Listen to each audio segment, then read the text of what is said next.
नमस्कार, मैं श्यामगिरी। आप देख रहे हैं टीवी इंडिया में आप सभी दर्शकों का स्वागत है। चंद्रबाबू नायडू का फैसला मोदी को मुश्किल में डाल देगा। महाराष्ट्र के टेलर से डरी एनडीए।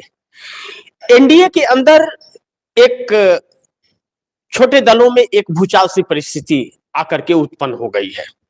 महाराष्ट्र में जो हुआ वह शुभ संकेत नहीं है इस देश के लिए और लोकतंत्र के लिए भी नहीं है, क्योंकि 70 लोग 68 to 70 प्रत्याशी निर्विरोध जीत गए और जिस तरह से डरा धमका करके उन लोगों को बैठाया गया यह चिंता का विषय है। लेकिन चंद्रबाबू नायडू का कौन सा ऐसा फैसला है जो मोदी को मुश्किल में डाल देगा?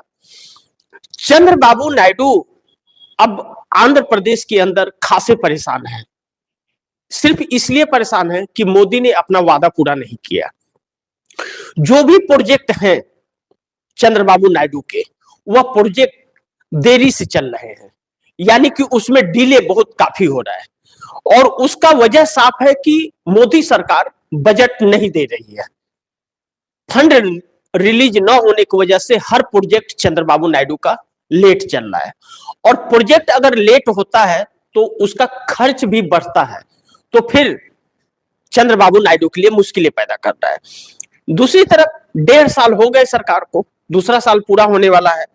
चंद्रबाबू नायडू अगर मोदी ऐसे ही करते रहे, अपना प्रोजेक्ट नहीं कंप्लीट कर पाए, तो वह 2029 के चुनाव में जनता के सामने नहीं जा पाएंगे और इसका खामियाजा उन्होंने 2019 के चुनाव में भुगता है मोदी के साथ ही रह करके। क्योंकि उस वक्त 2018 में 19 से पहले 18 में समर्थन वापस ले लिए थे, क्योंकि मोदी अपना वादा नहीं पूरा कर रहे थे।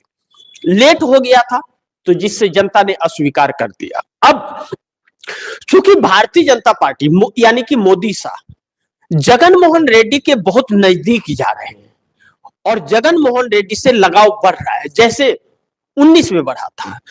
तो अब जगन मोहन रेड्डी विपक्ष में है और चंद्रबाबू नायडू सत्ता में है, तो नरेंद्र मोदी अपने वादे पूरा नहीं कर रहे, यानी कि चंद्रबाबू नायडू से आने वाले चुनाव में रिश्ता नहीं रखेंगे, उस समय रिश्ता तोड़ देंगे, क्योंकि वादा तो पूरा नहीं कर रहे, तो वह अपना प्रोजेक्ट पूरा नहीं कर पाएंगे, तो चुनाव में बोलने के लिए कुछ नहीं होगा, उनके खिलाफ माहौल हो जाएगा। तो अब चंद्रबाबू नायडू फैसले के नजदीक आ गए हैं कि नरेंद्र मोदी उसी पैटर्न पर चल रहे हैं जो 14 से 19 के बीच चले थे, यानी कि चंद्रबाबू नायडू को सत्ता गंवाना पड़ेगा नरेंद्र मोदी की नीतियों की वजह से, इनके वादा खिलाफियों के थे। अब चंद्रबाबू नायडू ने नरेंद्र मोदी को यह कहा कि आप अपने वादे पूरा कर दीजिए। आप दर्शकों को पता है, मैंने खबर भी चलाई थी कि 1 फरवरी का अल्टीमेटम दिया हुआ है।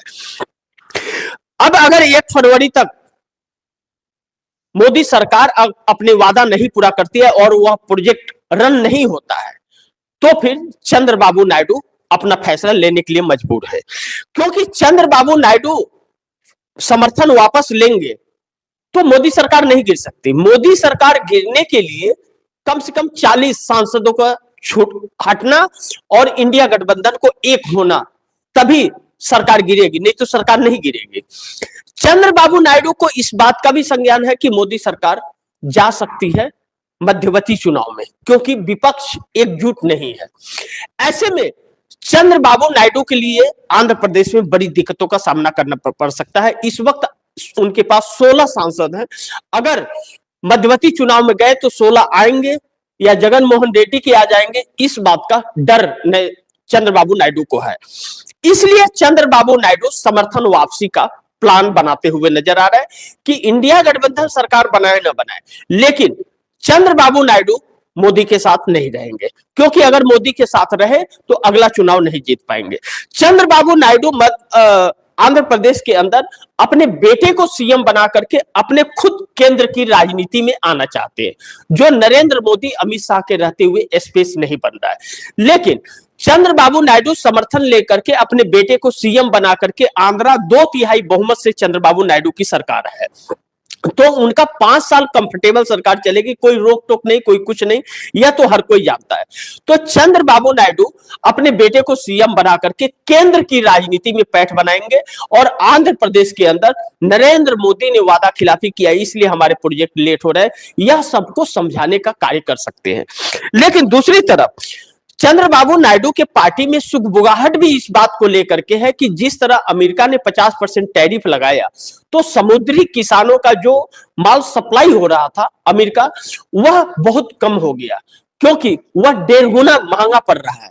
तो अब ऐसे में माल कम बिक रहा है। 25,000 करोड़ रुपए के रेवेन्यू का चंद्रबाबू नायडू को नुकसान हो रहा है आंध्र प्रदेश के अंदर।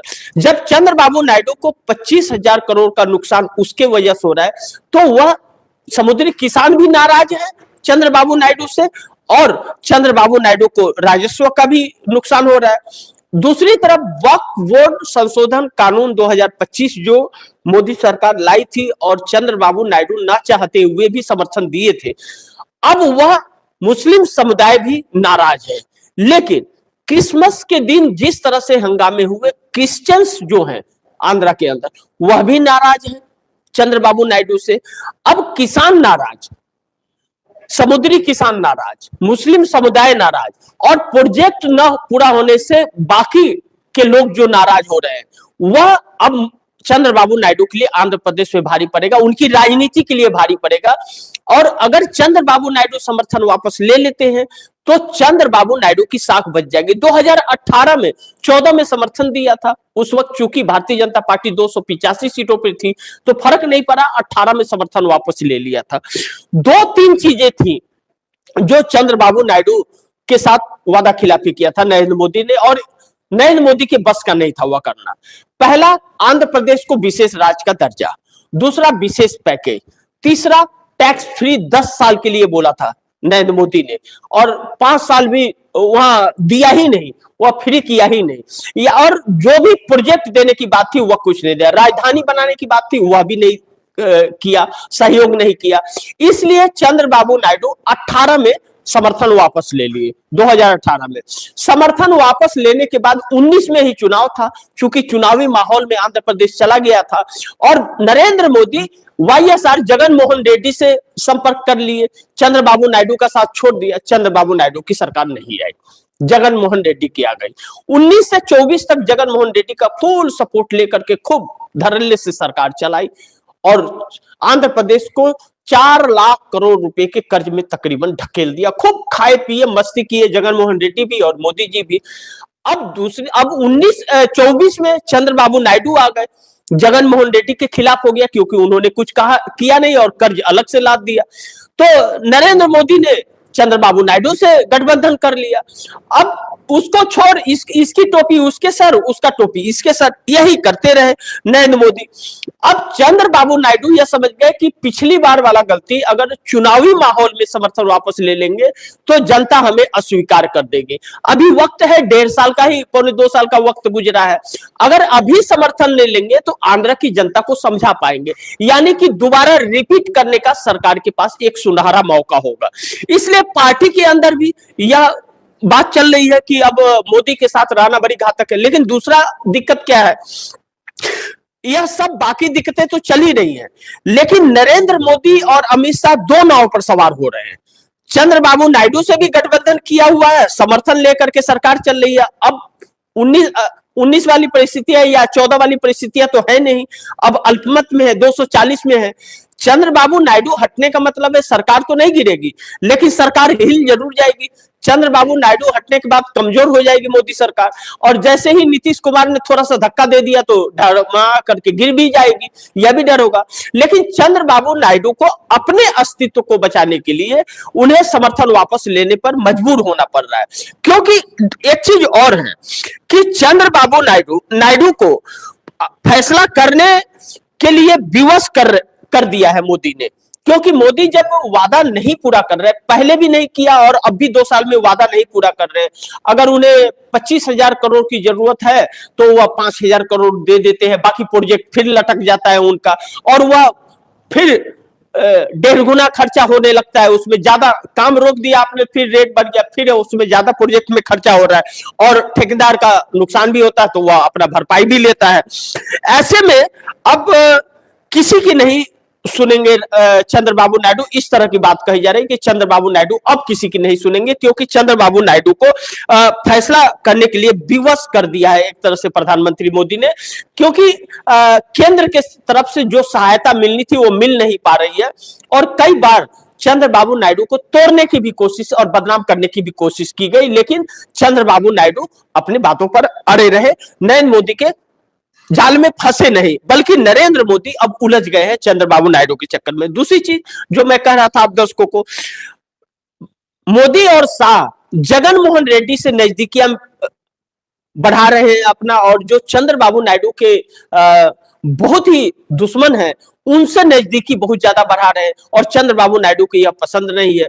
तो चंद्रबाबू नायडू का कहना कि आप हमसे करो या उनसे करो गठबंधन, अब चंद्रबाबू नायडू के दुश्मनों के साथ भी हाथ मिला रहे हैं मोदी, वहां के विपक्ष के वाईएसआर जगन मोहन रेड्डी के साथ भी हाथ मिला रहे और चंद्रबाबू नायडू का समर्थन भी ले रहे, यानी कि चंद्रबाबू नायडू को उलझा करके और फंसा करके रखने की जो कोशिश हो रही है। चंद्रबाबू नायडू का पार्टी के अंदर जो सुगबुगाहट है इस बात का कि जब हम 2/3 बहुमत से हैं, किसी के सपोर्ट से हमारी सरकार नहीं है, तो हमारी सरकार तो 5 साल चलेगी, हमें तो कोई दिक्कत नहीं है, तो हम ऐसे पचड़े में क्यों फंसे मोदी जैसे लोगों के कि आने वाला चुनाव हमारे पास कुछ मुद्दा ही न रहे कहने के लिए जनता के पास, और अब हम आंध्रा से ही जो होगा उसी से जो विकास होगा करेंगे।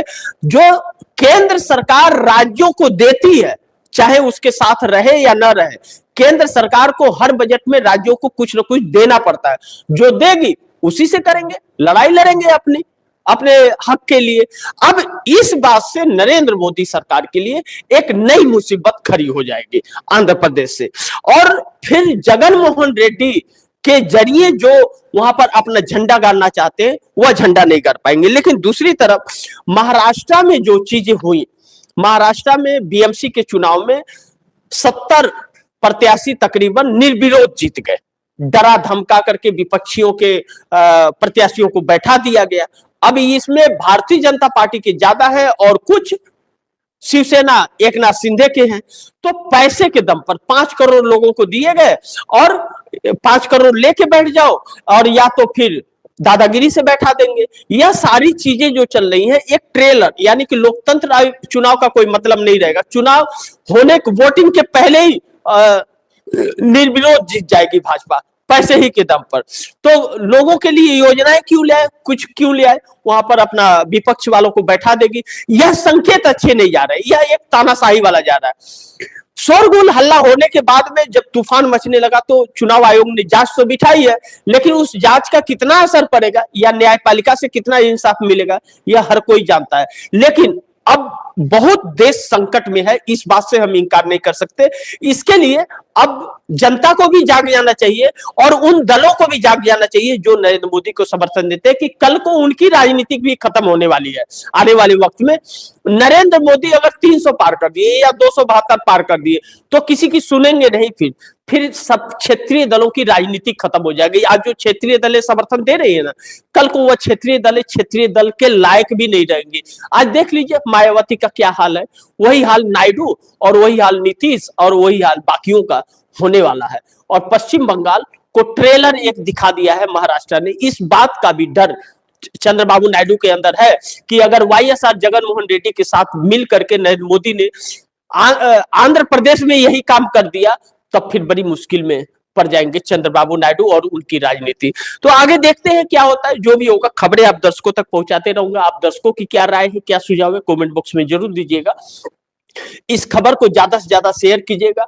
टीवी टीएमटी इंडिया को अगर आपने सब्सक्राइब नहीं किया तो सब्सक्राइब कर लीजिएगा, अपने दोस्तों को भी कहिएगा सब्सक्राइब करें। मिलते हैं अगली खबर के साथ, तब तक के लिए नमस्कार।